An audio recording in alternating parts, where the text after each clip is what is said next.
राज्य कर विभाग की ओर से लगातार टैक्स चोरी के मामले में कार्रवाई की जा रही है। कई व्यापारियों के जीएसटी पंजीकरण भी निलंबित किए गए हैं। इसी मामले को लेकर राज्य में एचएनएन संवाददाता ने राज्य कर विभाग के अपर आयुक्त आईएएस बृजवाल से खास बातचीत की है।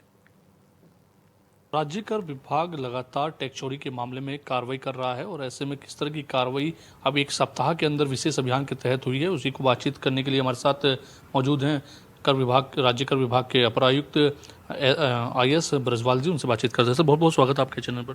Thank you. सर, एक सप्ताह के अंदर देखे जाए तो विशेष अभियान आपकी ओर से चलाया जा रहा है।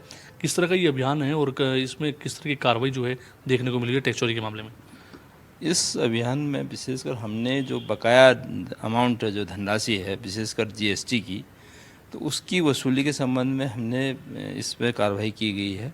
तो उसमें देखा जिनकी लंबी अवधि से अगर जिनके पास हमने कहीं नोटिस भी दे दिए हैं, कहीं उसके उपरांत भी जो जमा नहीं कर रहे हैं, तो उनके विरुद्ध हमने जो है सस्पेंशन की कार्रवाई की है। करीब पिछले एक हफ्ते से हम लोग कार्रवाई कर रहे हैं, जिसमें करीब हमने 2860 व्यापारियों के हमने पंजीयन सस्पेंड कर दिए गए हैं। अगर वो टैक्स जमा कर देते हैं, ड्यू टैक्स जमा कर देते हैं, तो उनका फिर रिवोकेशन भी हो जाएगा। ये ऐसा नहीं है कि हम परमानेंटली इनका व्यापार बंद कर रहे हैं। हमारा ये काम उद्देश्य के लिए उद्देश्य है कि इनका मूल जमा कर दें, क्योंकि इस समय अभी एक जो है एमनेस्टी स्कीम भी चल रही है, जिसमें ये है कि धारा 73 के अंतर्गत जो डिमांड निकाली गई है, अगर मूल जमा कर देता है तो उस पर लगने वाला जो ब्याज होगा और जो पेनल्टी लगाई गई है, तो वो सब माफ़ होना है। तो हमने इसी उद्देश्य से किया गया है कि अभी हम इस तरह प्रेशर डाल लें कि जिसमें लोग जो हमारे करदाता हैं मैक्सिमम इसका जो है लाभ उठाएं। लगभग सर कितनी टैक्स चोरी पकड़ी गई हो, कितने करोड़ में संख्या होगी? जहाँ तक टैक्स चोरी का प्रश्न है कि टैक्स चोरी का काम रोकने का काम हमारा मेनली जो होता है इन्वेस्टिगेशन ब्रांच करती है। उसमें दो टाइप की यूनिट है। एक तो व्यापारी के व्यापार स्थल में आके जांच करते हैं, जो एसआईबी विंग कहा जाता है। उसके अलावा हमारा रोड चेकिंग का काम है। पूरे उत्तराखंड में 11 रोड चेकिंग यूनिट है, जो रोड में से होने वाले करप्शन को रोकने का कार्य करती है। एसआईबी यूनिट वर्तमान में 4 है।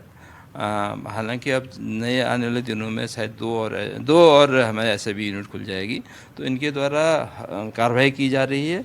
अभी तक जो इस साल जो कार्रवाई की, जो हमारे 11 मोबाइल की यूनिट है, उनके द्वारा करीब 77 लाख करोड़ रुपया जो है इन्होंने जो कर चोरी का था वो जमा कराया गया है।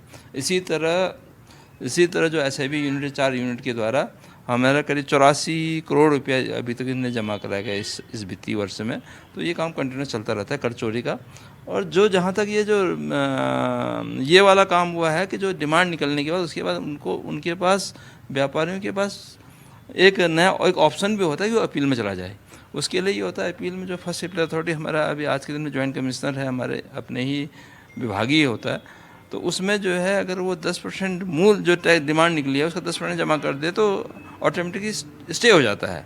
तो हम ये कह रहे हैं या तो आप अपील में जाइए, अगर ये हो सकता है कि किसी पे अधिक टैक्स लग गया हो तो अपील में जा सकता है, तो वो अपील में जाइए। अपील में जाके वो 10% जमा कर दीजिए जो डिमांड निकली है, और ऑटोमेटिक स्टे हो जाएगा। जब तक डिस्ट्रिब्यूट तब तक स्टे हो जाएगा।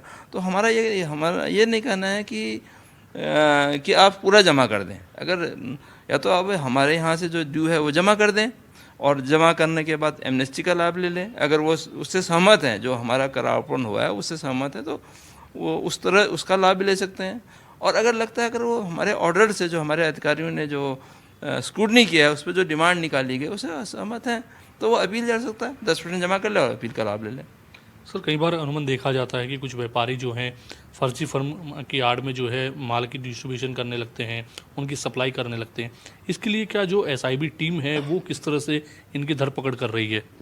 एसआईबी टीम, क्योंकि हम लोग ये जो आप जैसे आपने कहा कि जो फर्म फोर्जरी करता है फर्जी से, या उसके संबंध में हम लोगों को ये करते हैं कि इन जनरल कोई भी माल आता है, अगर बाहर से आता है तो जगह जगह पे जो है आपके टोल ब्रिजेज हैं, तो वहाँ से हम लोग हमारा जो सिस्टम है उससे जुड़ा हुआ है।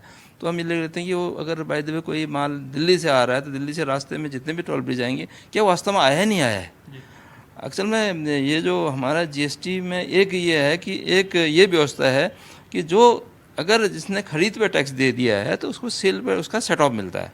अगर बाय द वे किसी ने 100 रुपये का खरीदा है, 100 रुपये में बाय द वे वो 5% की जगह 5 रुपये देता है, अगर वो 110 में बेचता है तो 110 के हिसाब से जो टैक्स बनेगा, 5% के हिसाब से जो टैक्स बनेगा, बाय द वे 5 रुपया अगर 5 रुपया 10 पैसा बता, 5 या 50 पैसा बन गया, तो उसको केवल जो है 5 रुपये का जो है सेटॉ मिल जाएगा, 50 पैसे जमा करना पड़ेगा। तो हम ये भी देख रहे हैं कि लोग फर्जी तो नहीं ला रहे हैं।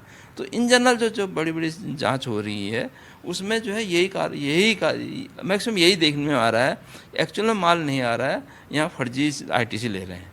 तो अभी